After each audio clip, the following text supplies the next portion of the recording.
हुकूमत ने जायदादों की खरीदारी और मुंतकिली पर टैक्स की शरह भी कम कर दी। सोलर पैनल महंगे हो जाएंगे। दरामदी कॉटन यार्न पर सेल्स टैक्स आयद कर दिया गया।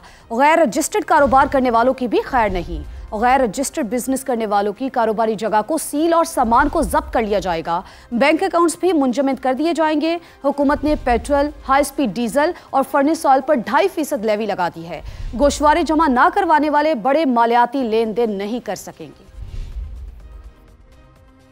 की खरीदारी पर विद होल्डिंग टैक्स की शरह 4% से कम करके 2.5% और 3.5% से कम करके 2% और 3% से कम करके 1.5% करने की तजवीज़ है। कमर्शियल जायदादों, प्लॉट्स और घरों की मुंतकली पर गुज़श्ता साल आयद की जाने वाली 7% तक फेडरल एक्साइज ड्यूटी खत्म करने की भी तजवीज़ है। इस्लामाबाद की हदूद में जायदाद की खरीदारी पर स्टैम्प पेपर ड्यूटी 4% से कम करके 1% करने की तजवीज़ है। हमें उम्मीद है कि सूबे भी गैर मनकूला जायदाद की मुतली पर आयद भारी टैक्सों में कमी करेंगे। सोलर पैनल्स की दरामदात पर 18% की शरह से टैक्स आयद किया जाए। कपास के मुकामी काश्तकारों और टेक्सटाइल मिलों को बराबरी की सतह बनाने के लिए दरामदी कॉटन यार्न पर एक्सपोर्ट फैसिलिटेशन स्कीम में सेल्स टैक्स आयद करने का फैसला किया गया है। सेल्स टैक्स में चोरी को रोकने के लिए सख्त इक़दामात मुतारफ करा रहे हैं। गैर रजिस्टर्ड कारोबारों के खिलाफ सख्त सजाओं को मजीद बढ़ाने की तजवीज़ है। इनमें बैंक अकाउंट्स का मुंजमद करना, जायदाद की मुतली पर पाबंदी और संगीन जराइम में कारोबारी जगह को सील करना और सामान को